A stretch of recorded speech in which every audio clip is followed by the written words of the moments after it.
Hi, this is Joe, and thank you for coming back for another video. I just picked up a $30 battery analyzer.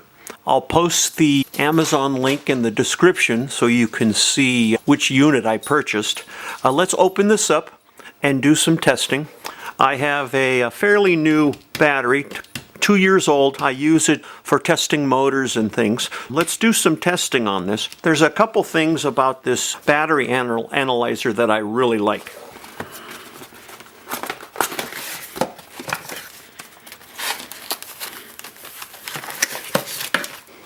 This analyzer has a nice small form factor. The cables are plastic coated, which I think is really nice. So let's take a look at this. It's very simple to use. What we'll do, we'll plug this in to the battery.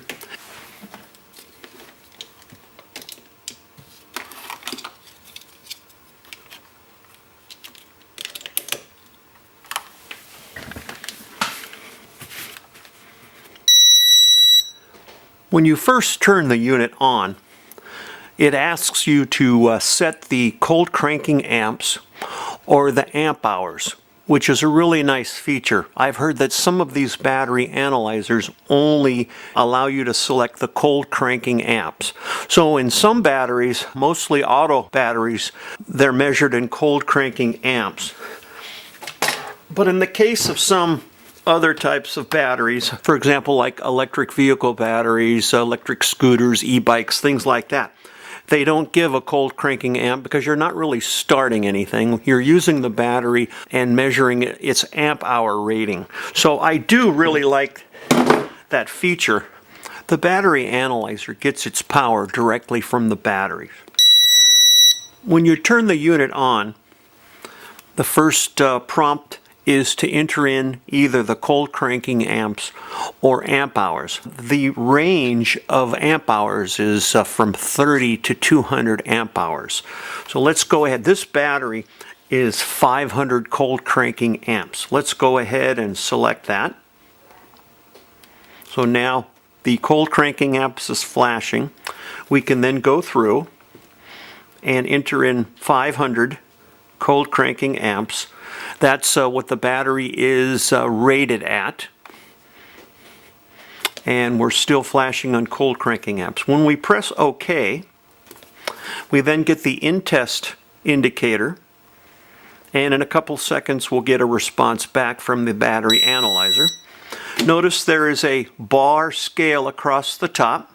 It's a couple bars down. It's indicating a good indication. Notice the entered cold cranking amps is 500. The actual cold cranking amps is 404.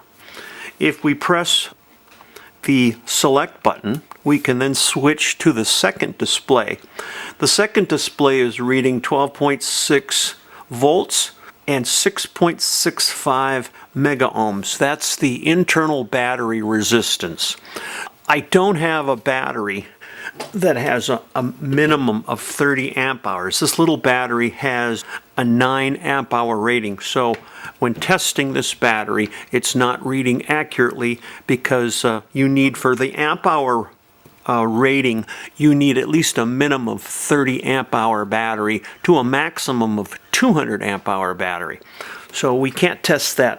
It will give an erroneous answer. But in this particular case, we've tested the Duralast 500 cold cranking amps. It's reading quite nice. Now again, this battery is 2 years old. I didn't fully charge this. I've been using this to test some electric motors. But all in all, I think this is a really good deal for $30. I'll put the link in the description. I purchased this from Amazon. That way you can take a look at it. Again, most of the battery analyzers run anywhere from $50 on up. But for $30, I really like this. Hope you enjoyed this video, and we'll see you next time.